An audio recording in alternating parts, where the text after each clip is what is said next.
lugar a dudas, la figura de María Magdalena es una de las más enigmáticas de toda la literatura neotestamentaria, pero también por ello una de las figuras que más se ha malentendido a lo largo de la historia. En primer término, se le ha supuesto desde la tradición eclesiástica como una prostituta, y en las últimas décadas también se le ha puesto en el espacio de la esposa de Jesús a través de la literatura de carácter sensacionalista o novelesca. Sin embargo, falta a este respecto, en términos de la divulgación, una apreciación más histórica, más exacta de lo que pudo ser la figura de esta mujer de acuerdo con su tiempo y de la relación que la misma pudo tener con este judío apocalíptico llamado Jesús de Nazaret. Esto es a lo que nos abocaremos a lo largo de este video, a tratar de aproximarnos a esos dos malos entendidos con respecto a la figura de María Magdalena. La primera cuestión que intentaremos dilucidar es el asunto de la prostituta.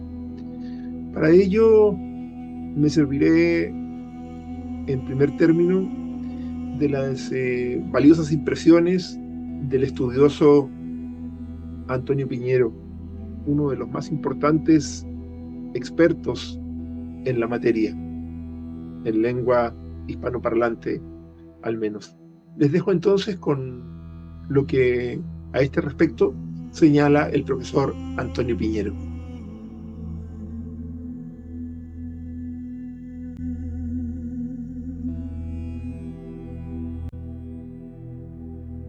¿Por qué hoy día la gente piensa que María Magdalena era una prostituta? Pues la respuesta es relativamente sencilla. Hay demasiadas Marías en los evangelios y lo mismo que ocurre con el montón de clase de demonios en el Antiguo Testamento, que son casi 200, y luego se reducen prácticamente a 2 o 3 clases con un solo jefe, del mismo modo, la tendencia en el cristianismo fue a unir María de Betania, amiga de Jesús y hermana de Marta, y María Magdalena en una sola persona. Y si a esto se añade que en los evangelios aparece una mujer anónima, que es una pecadora pública, sobre todo muy bien dibujada en el capítulo 7 del Evangelio de Lucas, en el que Jesús dice: esta mujer está ungiéndome a mí, mis pies, para mi sepultura. Y además la acción de esta mujer será recordada en todos los tiempos futuros.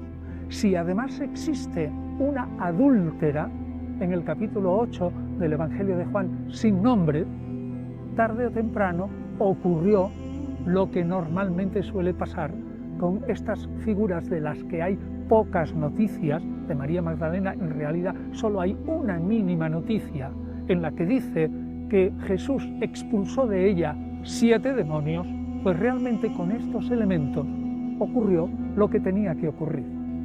En el siglo V se mezclaron, y por obra de un papa, Gregorio Magno, se mezclaron primero las dos Marías, María de Betania y María Magdalena. Segundo, se interpretó que eso de que Jesús había arrojado 7 demonios, que podía interpretarse como por ejemplo una epilepsia o cualquier otra cosa, se interpretó que eran 7 demonios sexuales y que esta mujer pues era pues como una especie de ninfómana que luego se arrepiente. Si encima se le une con la anónima pecadora pública del capítulo 7 del Evangelio de Judas y con la adúltera del capítulo 8 del Evangelio de Juan, tenemos una amalgama excelente de la pintura desde el finales del siglo V y en el VI en adelante. Tenemos una pintura excelente de una mujer que sigue a Jesús, se enamora de Jesús, deja su vida de pecado del principio y luego hace una penitencia y es un prodigio de conversión y de vida cristiana que es el modelo para todas las mujeres que han tenido la desgracia de caer en el pecado. Por tanto, respondo, Magdalena no era una prostituta. Como tampoco sabemos quién era esa persona o pecadora pública del Evangelio de Lucas, pero uniendo todas las Marías y uniendo lo de los 7 demonios, más la pecadora anónima, más la adúltera, se forma la imagen de la mujer pecadora, arrepentida, amante de Jesús hasta el extremo de dedicarse en las montañas a hacer penitencia de por vida por su mala vida pasada.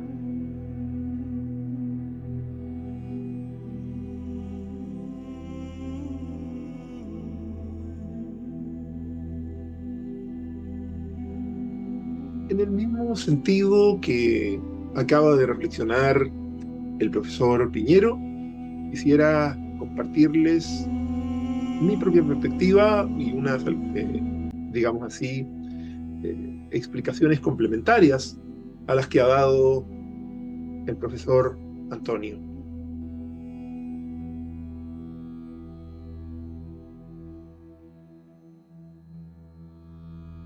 De esta mujer habitualmente se ha dicho que es una prostituta, y esa es la imagen que todos tenemos en nuestras cabezas, es la de una prostituta.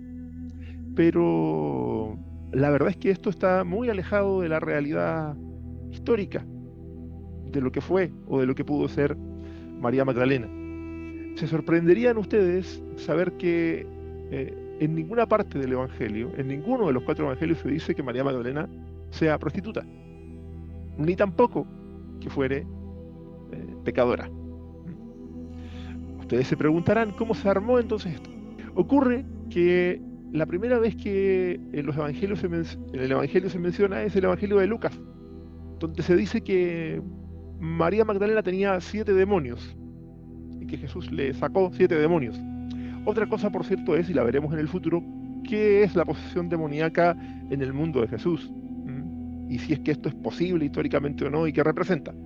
Pero para lo que nos ocupa hoy, digamos, el tema es que la mujer de Magdala sería alguien que tenía 7 demonios, no una prostituta ni una pecadora.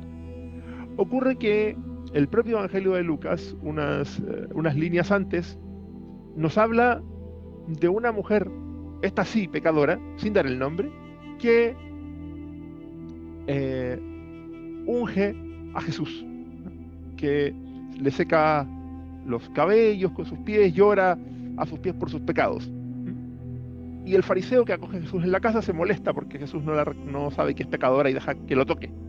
Pero ni se dice que fuera María Magdalena, es otra mujer. Esta misma idea de la unción es relatada por el Evangelio de Marcos, ¿ya? Y también por el Evangelio de Juan, aunque en el Evangelio de Juan no se dice que sea pecadora, muy por el contrario, allí se le presenta como como la hermana de Lázaro. Y más allá del tema que podríamos abordar más adelante sobre si esta unción es histórica o no, y de por qué cada evangelista la usó de modos distintos y la mostró de modos distintos, lo que es claro es que esta mujer de la unción que aparece en Lucas y en Marcos no es María Magdalena. Sin embargo, la Iglesia decidió unirlas y decidió decir que la mujer pecadora que ungía los pies de Jesús era la misma que Lucas mencionaba como María Magdalena y que tenía 7 demonios. Y no solo eso, sino que decidió decir que el pecado de esta mujer era la prostitución, cosa que no se indica en ninguna parte. Ninguna parte del relato que nos habla de la pecadora pública nos dice cuál era el pecado de esta mujer. Fue un papa, Gregorio Magno, quien ideó reunir todas estas escenas la María Magdalena de los 7 demonios, la unción de Marcos, de la pecadora, la unción de Lucas, también de una pecadora, y la unción de Juan, de una mujer que no es pecadora, para construir con eso la imagen de María Magdalena como prostituta. Pero eso no ajusta con la información que tenemos. Por lo tanto, no hay ninguna base histórica para convertir a María Magdalena en prostituta.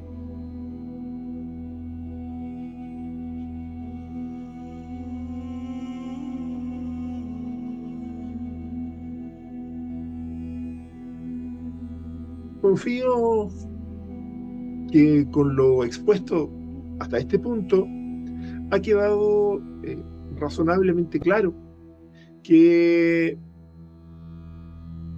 María Magdalena no fue en ningún caso una prostituta, que esa idea de María Magdalena la prostituta es una invención posterior que no guarda relación con la historia de ningún modo.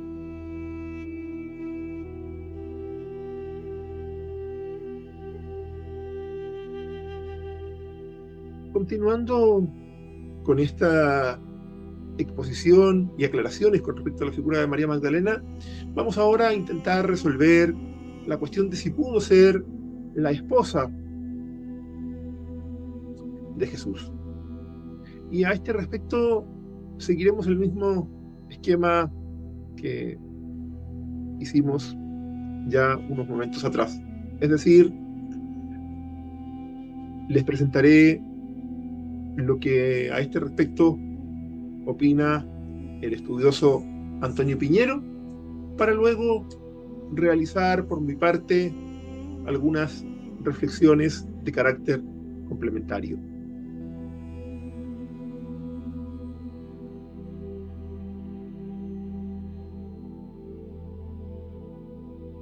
La única mención de María Magdalena, y no solo ella, sino con dos mujeres más, en el ministerio o vida pública de Jesús, aparece en el capítulo 8 del Evangelio de Lucas, muy al principio, y dice lo siguiente: y había muchas mujeres de Galilea que seguían a Jesús y le servían con su propio dinero, con su propio peculio, entre las que estaban María Magdalena, de la que había arrojado 7 demonios, una tal Salomé y otra llamada Juana, que era la esposa de un administrador de Herodes Antipas.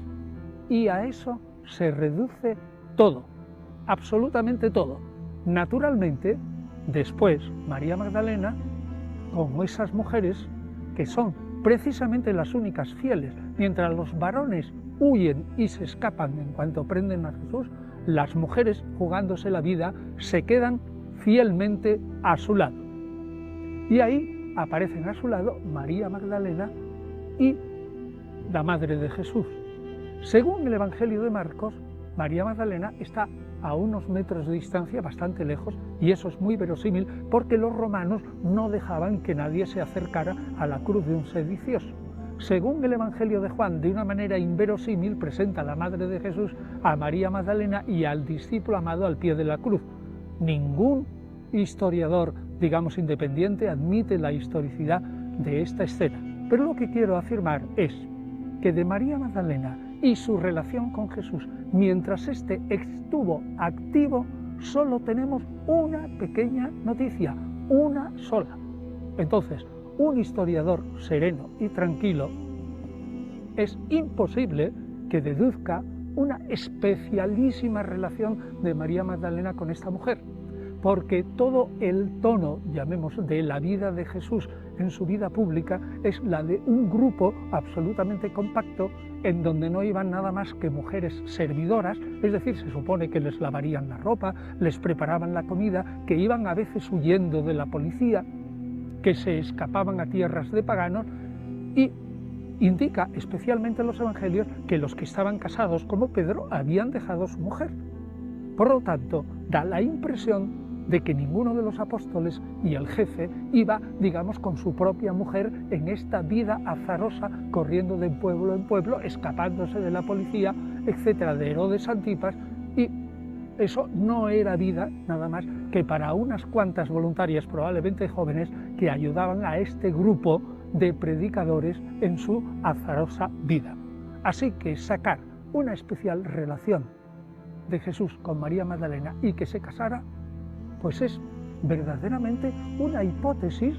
Bueno, Jesús podía haber estado casado, podía ser soltero, podía ser viudo, podía haber tenido una relación, pero nosotros no tenemos ningún argumento para afirmarla. Un historiador en la antigüedad hace hipótesis, pero hipótesis en la que tenga algún texto. Si yo no tengo ningún texto, yo puedo inventarme de Jesús lo que quiera. Y es muy bonito inventarse una especie de romance y de amor entre María Magdalena, sobre todo si había sido antes una prostituta. Bueno, tenemos ahí el escándalo perfecto, que el Salvador del mundo estaba ligado y que se casa con una mujer que luego tiene un hijo con ella y que los reyes de Francia, una hija, que los reyes de Francia descienden de esa hija. En fin, son historias fabulosas para lo que los historiadores, que somos profesionales, no prestamos ningún oído, por la sencilla razón de que, aunque nos gusten personalmente, no tenemos medios de probarlo. Por tanto, la relación de Jesús con María Magdalena, ¿quién lo sabe? Y como las otras relaciones, que son cuando Jesús ya ha muerto y ha resucitado, son relaciones del resucitado, se basa en apariciones, se basa en leyendas. En leyendas tampoco los historiadores, a base de leyendas de un resucitado, pues tampoco podemos sacar ninguna conclusión. No podemos decir que cuando Jesús se aparece por primera vez a María Magdalena y María Magdalena le dice en arameo Rabuní, que significa literalmente mi grande, pero significa también mi maestro, y en algunos casos significa mi marido. Bueno, pues no podemos decir, realmente esta mujer está llamando a su marido, pero si no lo reconoció, y si fuera su marido no le deja ni siquiera tocar sus brazos, dice, no me toques, porque yo tengo que subir al cielo, donde mi padre. Tampoco el historiador sensato puede hacer caso de estas leyendas de la resurrección y de las apariciones, porque hay otras tradiciones, por ejemplo, que dicen que no se apareció por primera vez a María Magdalena, sino a Pedro. Y hay otras tradiciones que dicen que no se apareció ni a Pedro ni a María Magdalena, sino a los discípulos de Emaús en el Evangelio de Lucas, y otra que a varias mujeres juntas en las que estaba ciertamente María Magdalena, pero que salieron huyendo y no dijeron nada, y otra finalmente que la primera aparición fue a Santiago. Total, que no podemos saber nada fijo. Lo mejor es afirmar que no tenemos ni idea, no sabemos.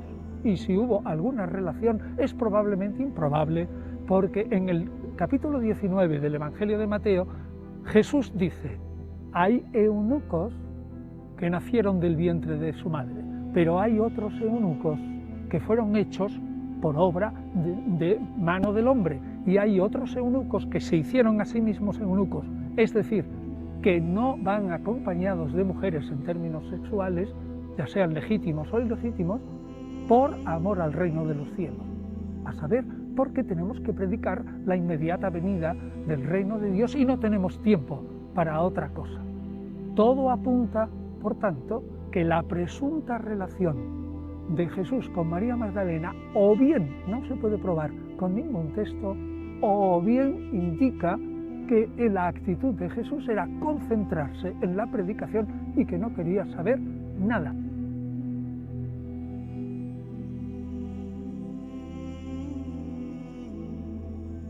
Y es el asunto de la supuesta relación romántica entre Jesús y María Magdalena.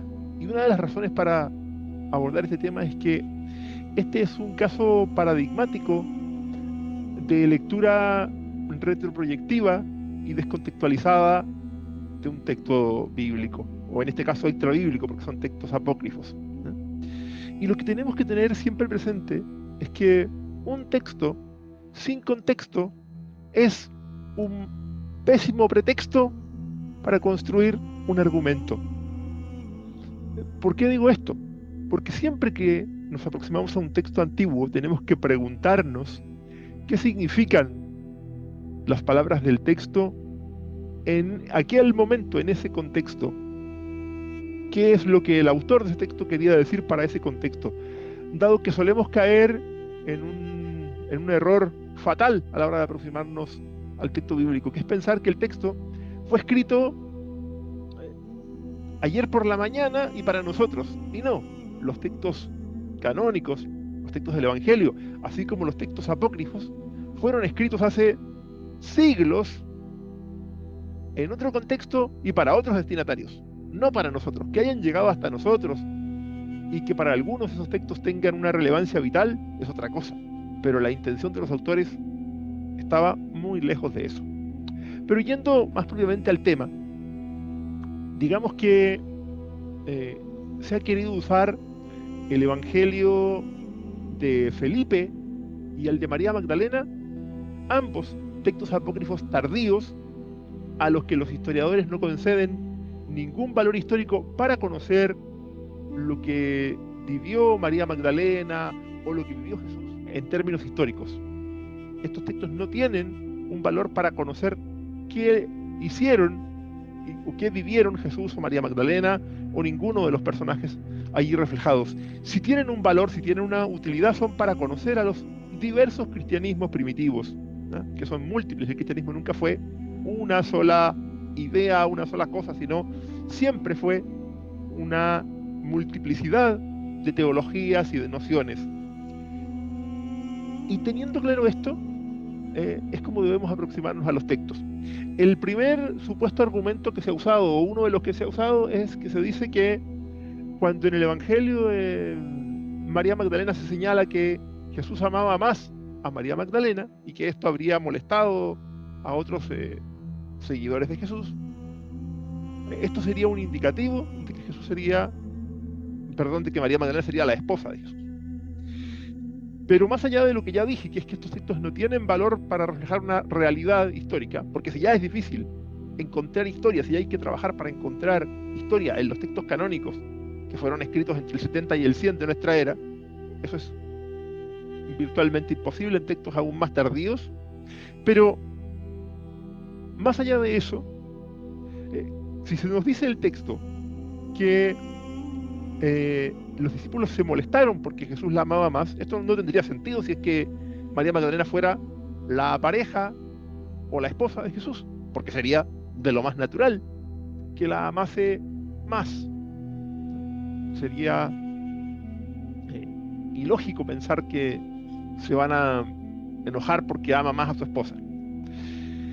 Otro pasaje que se ha solido usar, y quizá este sí el que más revuelo ha causado, es el Evangelio de Felipe, donde dice que Jesús solía besar en la boca a María Magdalena, o eso dicen normalmente las traducciones. El primer problema con esto es que el papiro original tiene un agujero. Por lo tanto, en realidad ahí dice Jesús solía besar a María Magdalena y está el agujerito en el papiro. Es cierto que lo más probable es que la palabra allí haya sido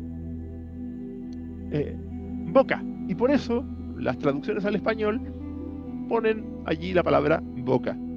El punto es si es que tenemos que entender el beso en la boca como lo entenderíamos nosotros hoy día, que usualmente es de manera romántica, como una relación sexoafectiva, ¿no?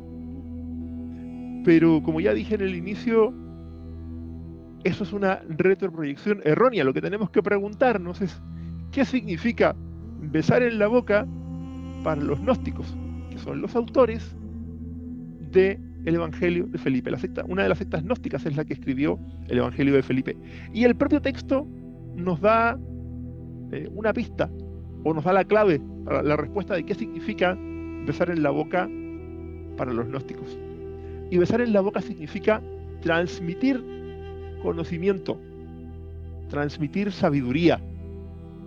Por lo tanto, lo que el texto quiere decir cuando dice que Jesús besaba en la boca a María Magdalena es que le transmitía un conocimiento, no que entre ellos había una relación romántica. Ocurre que cuando nosotros lo leemos retroproyectivamente, lo leemos con nuestras categorías mentales, cometemos un error. Lo que tenemos que preguntarnos es cuáles eran las categorías mentales de las personas que escribieron el texto. Aún como ya dije, que el texto no refleje una realidad histórica, por lo tardío que es, lo que los autores querían decir cuando crearon esta historia era que Jesús le transmitía un conocimiento a María Magdalena, no que eran pareja. Por lo tanto, siempre tenemos que leer los textos en su contexto, no sacarlos del contexto en que fueron escritos. Y esto es lo que se ha hecho con el texto del hipotético beso en la boca entre Jesús y María Magdalena. Por lo tanto, no tenemos ninguna base para sostener, ¿no es cierto?, que Jesús y María Magdalena hayan sido pareja. No debemos leer estos textos apócrifos como si nos contaran historia, por las mismas razones que no debemos leer los textos canónicos como si nos contaran historia, sin análisis, sin reflexión crítica, sin poder apreciarlos en su real contexto. Con esto quiero decir que, así como no debemos ser presas de la lectura que a veces ha hecho la corriente eclesiástica, poco reflexiva, acrítica y ahistórica, tampoco podemos caer en la misma lectura cuando ésta proviene de la novelística desinformada.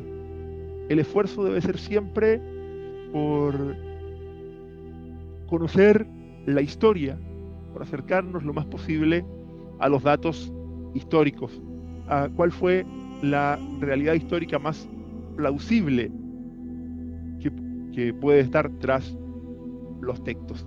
Podemos concluir que no tenemos datos para afirmar que María Magdalena y Jesús tenían algún tipo de relación romántica. Así como podemos concluir también que los evangelios apócrifos no nos aportan datos relevantes para conocer a los personajes del Nuevo Testamento, más sí para conocer las circunstancias, las rivalidades, las trifulcas y las reyertas de los grupos cristianos primitivos. Pero, por sobre todo, mantener presente que los textos deben ser leídos en su contexto y no pensando que los textos bíblicos o apócrifos fueron escritos ayer por la mañana y para nosotros fueron escritos en otro momento, y por tanto leerlos adecuadamente supone el esfuerzo de conocer esa circunstancia, ese contexto, para luego poder leer estos textos adecuadamente.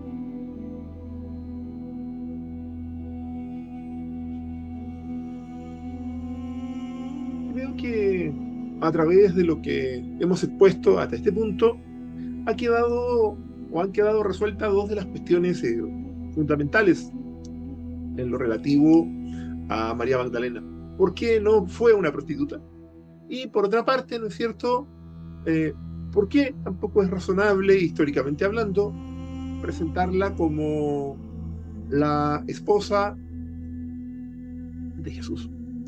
Y hasta aquí lo que les he compartido es el sentir promedio de la investigación histórico-crítica con respecto a la figura de María Magdalena.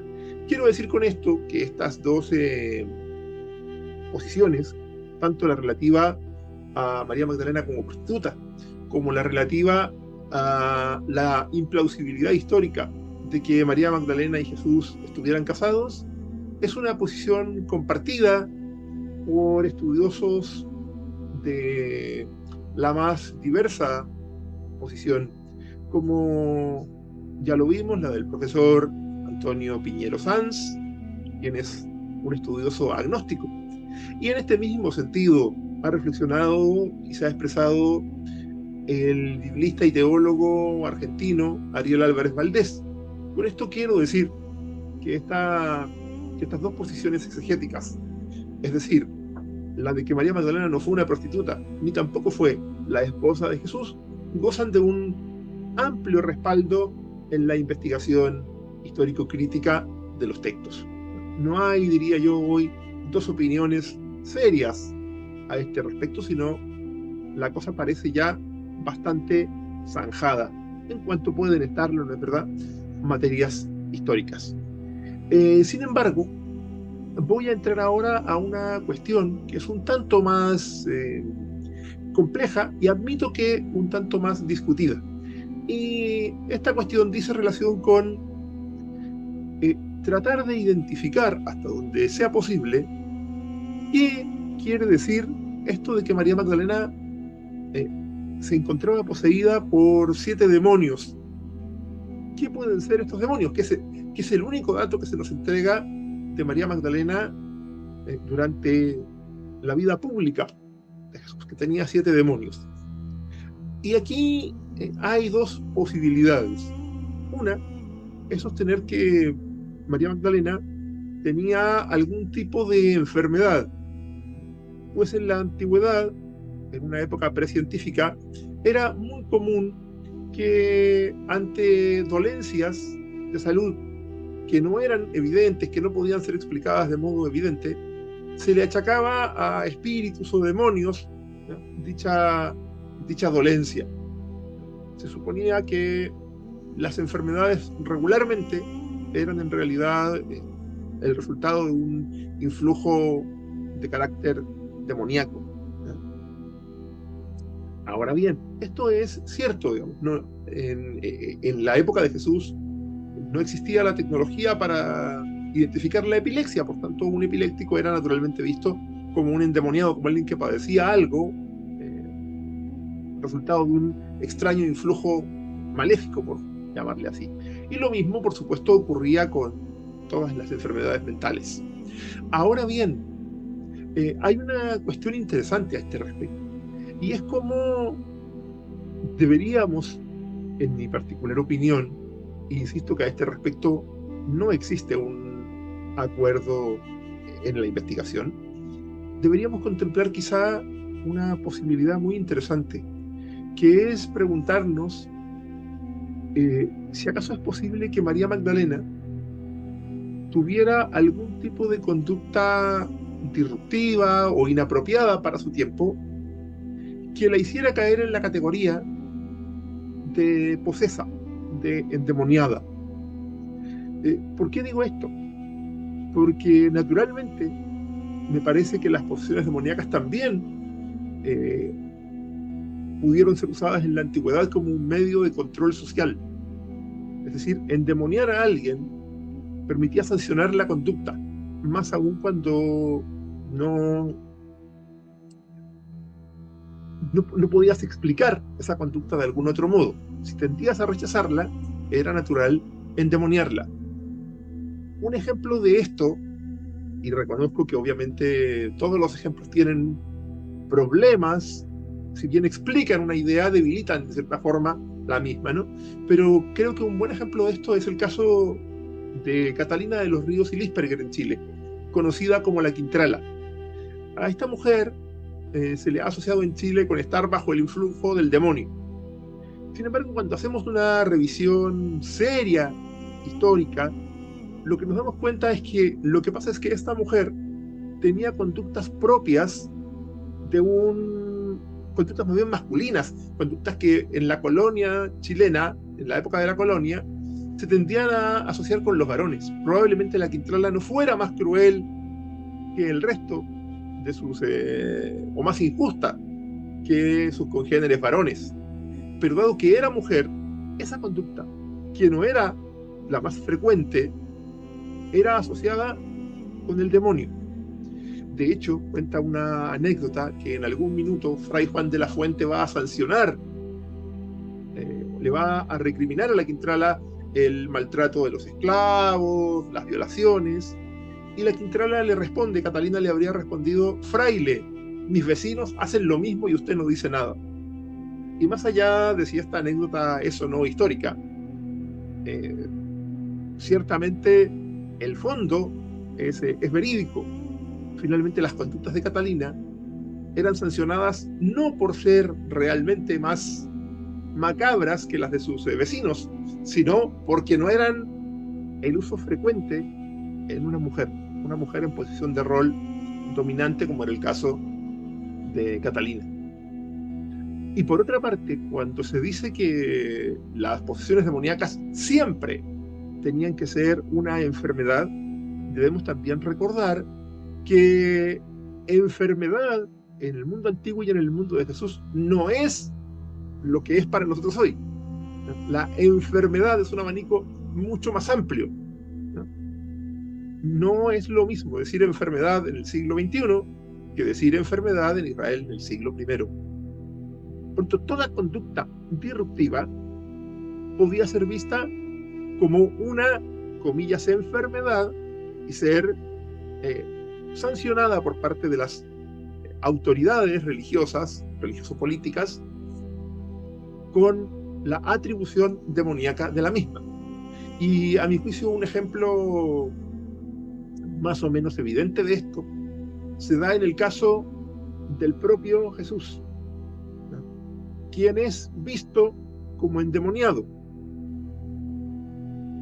al igual que su maestro Juan Bautista, de quien, según Jesús, o sobre quien, según Jesús, también cae, o según el Evangelio, también caía la acusación de ser alguien actuando bajo el influjo demoníaco. Y si consideramos que no tenemos antecedentes de que Jesús fuera víctima o padeciera alguna enfermedad, pero sí sabemos que se le acusó de actuar bajo el influjo demoníaco, esto quiere decir que, o sería un indicativo de que en la época no solamente los epilépticos o los ciegos o los sordos podían ser acusados de estar bajo el influjo de un espíritu maligno o endemoniados, sino también aquellas personas cuyas conductas fueran vistas como reprochables por las autoridades, porque este es un mundo muchísimo más mágico, mucho más espiritual, por decirlo de alguna manera, que el mundo que hoy conocemos, donde prácticamente todo aquello que no se le podía encontrar una explicación era atribuido o a las fuerzas del bien o a las fuerzas del mal.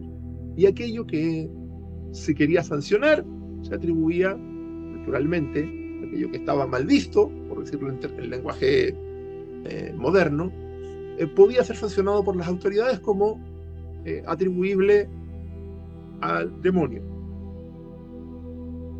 Ahora bien, uno podría también, ¿no es cierto?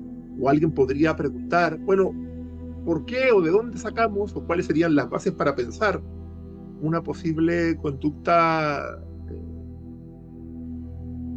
digámoslo así, sancionable por parte de María Magdalena, o poco frecuente en María Magdalena, que permitiese que esta atribución de endemoniada cayera sobre ella? Y me parece que hay algunos indicios de esto. El primero de ellos es que, según el texto de Lucas, que señala el tema de los 7 demonios, dice que también señala, junto con eso, que María Magdalena y otras mujeres ayudaban a Jesús con sus recursos. Es decir, María Magdalena es una mujer, según los antecedentes que tenemos, con un poderío económico al menos superior al de Jesús y sus seguidores, por lo que nos dicen los textos. Y otro indicativo, porque alguien puede decir, bueno, pero las otras mujeres señaladas en el texto también, digamos, parecen ser mujeres con un mayor poder adquisitivo. Pero hay una diferencia, al menos como dije, si seguimos el texto, y es que María Magdalena no está relacionada con ningún varón. La referencia a ella, todo parece indicar, se está haciendo con respecto a la ciudad de Magdala. Es decir, María Magdalena parece acercarse más a las categorías, y digo acercarse, no es que podamos decir que estaba en pie de igualdad, pero sí parece acercarse más a las categorías masculinas, porque está mencionada en el texto como María de Magdala. Y para los textos del Nuevo Testamento, los hombres estaban asociados con ciudades. Ejemplo, Pablo de Tarso, Jesús de Nazaret. Las mujeres eran descritas siempre por su relación con algún varón, fuera este su padre o su esposo. Eso era por norma. Por lo tanto, si seguimos el texto, vemos que María Magdalena sería una mujer independiente y poseedora de recursos económicos importantes. Si a esto sumamos que la ciudad de Magdala ha sido asociada regularmente con una importante industria de la pesca y de la salazón de pescado, pareciera al menos posible esta hipótesis que me atrevo a formular, que María Magdalena, por ser una mujer más independiente y con recursos económicos, haya sido vista con ojos de sospecha por parte de las autoridades del mundo judío. Y por lo tanto, para sancionar alguna de estas conductas poco frecuentes en su mundo, tales como independencia y poder económico, se le haya endemoniado. Pues tampoco se nos señala en ningún texto cuál es la dolencia, no se nos da ninguna pista. Como se hace con otros casos de atribuciones demoníacas en el caso del Nuevo Testamento, donde más o menos se nos describen los síntomas y uno podría atisbar, ¿no es cierto?, cuál sería la dolencia física que hay detrás. Insisto que esta hipótesis no es o no se puede dar por cierta o por parte del consenso de la investigación. Pero no creo en ningún caso, por otra parte, que sea una locura o sea inventarse algo. Creo que es una hipótesis probable, plausible, para intentar entender cuáles eran los demonios de María Magdalena, que pudieron ir perfectamente por ese lado. No creo que sea nada descabellado suponerlo. Insisto una vez más, por supuesto, es una hipótesis, porque todo lo que el texto dice es que tenía, o que supuestamente estaba poseída por 7 demonios que Jesús sacó de ella, y luego señala que esto que yo acabo de mencionar, ¿no?, que tenía recursos y además no estaba asociada, o no aparece asociada en los textos con ningún varón. Y a partir de esto es que me atrevo entonces a formular esta hipótesis, esta posible solución, descartando por supuesto en ella desde el punto de vista histórico la realidad de la posición demoníaca. Hoy está bastante claro que, como dije antes, se atribuían a los demonios en realidad todo el reino de lo que en aquel mundo precientífico era inexplicable. Se atribuía todo lo inexplicable, como ya he dicho, a Dios o a los demonios. Esto con respecto al tema de qué pudo ser lo que llevó a que María Magdalena fuera asociada con estar bajo el influjo de 7 demonios. Por otra parte, cuando se señala que son 7, el número 7 suele aludir, ¿no es verdad?, en los textos bíblicos a una totalidad, a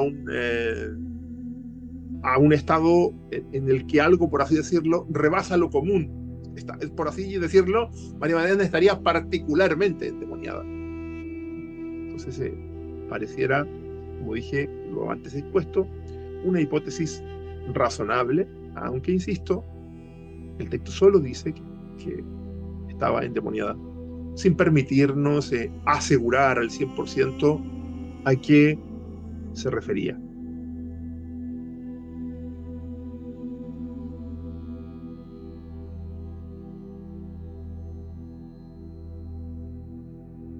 Bien, queridos amigos, hemos entonces hasta aquí desentrañado por qué María Magdalena no pudo ser una prostituta. Hemos también desentrañado por qué es improbable que haya estado casada con Jesús.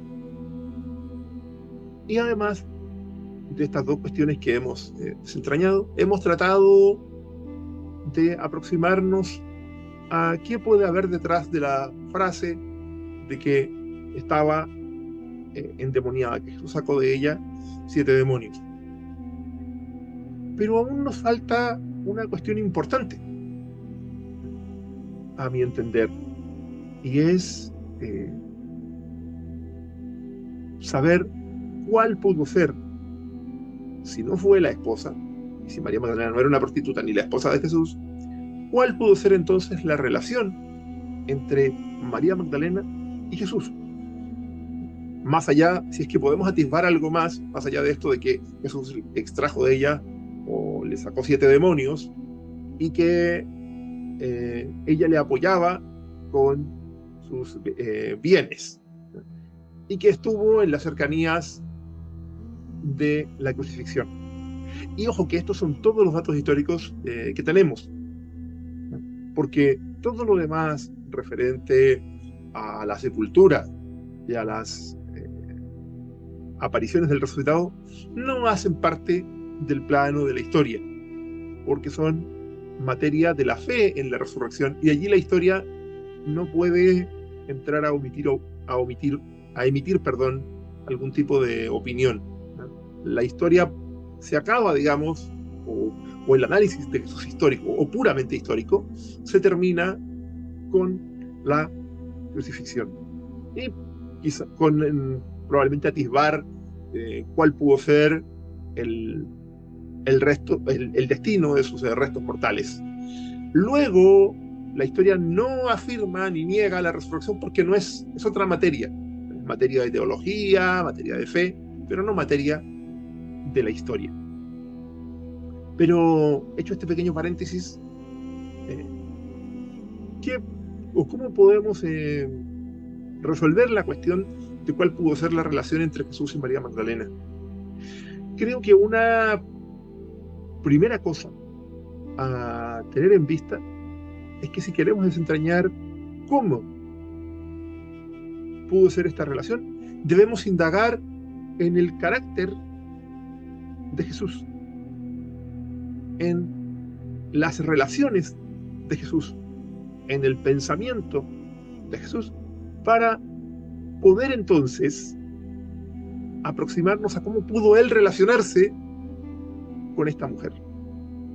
Porque de María Magdalena tenemos muy poquitos datos, y como dije, podríamos tener una hipótesis sobre una mujer con más independencia y con poder económico, que es solamente una hipótesis, reitero, plausible a mi juicio, pero que no deja de ser una hipótesis.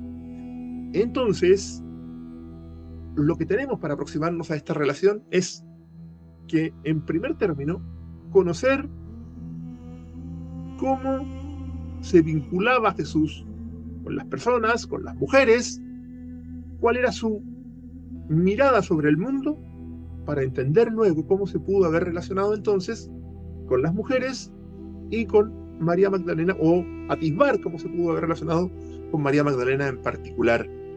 Para adentrarnos en esto, les voy a dejar con el profesor Antonio Piñero, que explica muy adecuadamente estas cuestiones.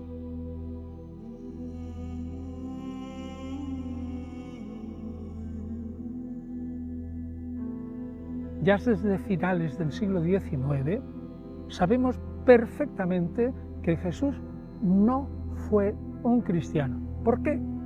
Sencillamente porque nunca pretendió fundar ninguna religión. Jesús se mantuvo absolutamente fiel al judaísmo. ¿Y cómo lo sabemos? Leyendo los evangelios tranquilamente. El Dios de Jesús es el Dios de Israel. Jesús jamás se consideró un hijo de Dios físico, real, lo cual es esencial para el cristianismo posterior. Jesús observaba las fiestas judías. Jesús mantenía las comidas de los alimentos puros. Es decir, Jesús nunca predicó estrictamente, oye, tú come el alimento que te dé la gana. La discusión que hay en el capítulo 7 de Marcos es entendible perfectamente cuando se dice que Jesús purificó todos los alimentos, no como un dicho auténtico del Jesús de la historia, sino como un comentario del evangelista. Por tanto, en líneas generales, si Jesús vive como un judío, tiene la religión de un judío, el Dios de un judío, no quebranta la ley judía, predica como los otros rabinos, probablemente pertenece a una cierta rama del fariseísmo, una rama galilea, de un fariseísmo un poco especial, distinto del Jerusalén, si jamás pretendió fundar religión alguna, si murió por haberse proclamado el rey de Israel, al final se intentó instaurar un reino de Dios que es totalmente judío, tenemos que decir que Jesús no fundó el cristianismo y por tanto Jesús nunca fue un cristiano. Y lo curioso es que historiadores que son, digamos, afectos a una religión, es decir, no son historiadores totalmente independientes, sino que tienen que mantener una línea de conducta, incluso católicos muy estrictos, afirman hoy en los libros que se publican en español en el 2015 y en el 2016 que Jesús fue totalmente un judío. Otra cosa es que saquen absolutamente, que obtengan radicalmente las consecuencias de esta afirmación. Pero podemos decir, en las universidades católicas actuales, Jesús fue un judío y no fue un cristiano y no quiso fundar religión alguna, ni se consideró a sí mismo como un hijo de Dios físico, óntico, es decir, absolutamente real, sino como un hijo de Dios, digamos, como podía ser un profeta o, en todo caso, el sumo sacerdote. No cabe la menor duda de que en esa época y ahora un judío de esas características ha de ser estrictamente nacionalista. El judaísmo es una religión étnica, es decir, es una religión propia de una nación y se es judío por herencia y desde hace muchos siglos por herencia materna. En mi opinión y en la de otros intérpretes no confesionales, Jesús se dedicó exclusivamente a las ovejas del pueblo de Israel. No he venido para otra cosa, sino para esas ovejas, dice Jesús. Y Jesús predicó un reino de Dios que es estrictamente el reino del triunfo de Israel sobre el resto de las naciones. ¿Y por qué estoy tan seguro? Pues porque Jesús no explica en ningún momento qué es el reino de Dios. Y si no explica qué es el reino de Dios, da por supuesto que la gente lo entiende. Si yo estoy hablando en el siglo XXI con la gente y estoy hablando de política en un ambiente democrático, no necesito explicar continuamente qué es la democracia. Yo entiendo básicamente la democracia lo mismo que mi público. Pues del mismo modo, si Jesús no necesita explicar el concepto que él tiene del reino de Dios, es porque él entiende el reino de Dios como su público. Y su público entendía el reino de Dios como una atribución del pueblo elegido. Es decir, el reino de Dios era fundamentalmente para Israel y además para otras naciones que quisieran de alguna manera unirse a Israel, al menos con el respeto que debía de tenerse a Yahvé, porque era el Dios universal. Por tanto, yo diría que Jesús era un nacionalista consecuente con su religión y no podía ser de otra manera. Eso explica, por ejemplo, cuando la curación de la hija de la mujer sirofenicia, que al principio no quisiera de ningún modo curarla.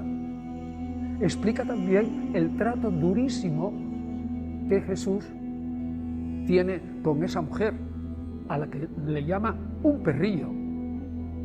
Explica también que Jesús, cuando viene Andrés, esta anécdota la cuenta el Evangelio de Juan, pero parece auténtica, y dice, ahí hay unos griegos que han oído hablar de ti y que quieren saber algo de ti. Entonces Jesús hubiera tenido la ocasión de hablar del reino de Dios a esos griegos y no lo recibe. Es decir, que Jesús se muestra como un estricto nacionalista consecuente con su propia religión, restringiendo la proclamación, el anuncio del reino de Dios solo a los judíos y nada más que los judíos. Ya con los sucesores de Jesús y con Pablo de Tarso se abre ese evangelio y se dice que ese Jesús potencialmente tenía una predicación universal, pero era solamente en potencia, no fue nunca en acto. El acto de romper el nacionalismo y predicar a los no judíos es una obra de los seguidores de Jesús y no de Jesús mismo. Las historias de la Última Cena son también legendarias en parte. Ni siquiera sabemos absolutamente seguro si fue una cena pascual o no lo fue. Los testimonios dicen que los únicos que asistieron a la Última Cena fueron sus 12 apóstoles, los 12 apóstoles de Jesús que representaban las 12 tribus de Israel y que eran sus íntimos. No dice absolutamente nada de ninguna mujer. Entonces, si los textos no lo dicen, el historiador no puede inventarse. Sin embargo, más tarde, pero siglos más tarde, y probablemente es una leyenda, se cuenta en un evangelio apócrifo que María Magdalena, en medio de la cena o en los preparativos, se rió de algo que le pareció muy gracioso. Y Jesús, que tenía poco sentido del humor, se enfadó y echó a María Magdalena y las demás mujeres. Eso es una leyenda que no tiene credibilidad alguna. Por lo tanto, se puede decir, en resumidas cuentas, que de ningún modo asistió mujer alguna a la Última Cena y que Jesús, si tuvo esa Última Cena de despedida, lo hizo con los 12 varones que representaban como los 12 patriarcas a las 12 tribus de Israel, con exclusión absoluta de mujeres.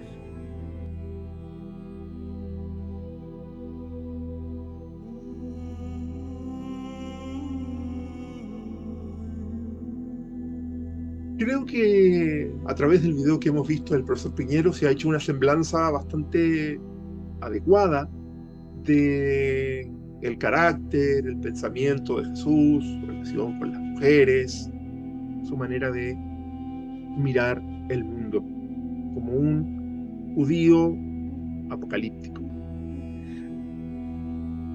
Y teniendo esto en vista, es que debemos aproximarnos a interpretar sus relaciones.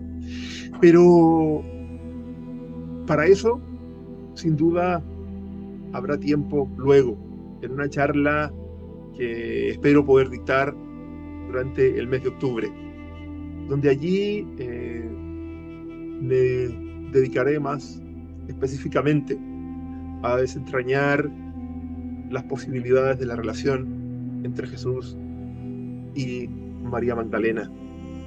De momento, hasta acá lo dejo, dejándoles extendida la invitación a estar atentos para el momento en que aquella charla sobre María Magdalena y específicamente sobre su relación con Jesús pueda concretarse, que espero sea a la brevedad. Muchísimas gracias y espero que este material haya sido de su agrado y sobre todo que les haya puesto a reflexionar. Un abrazo y hasta muy pronto.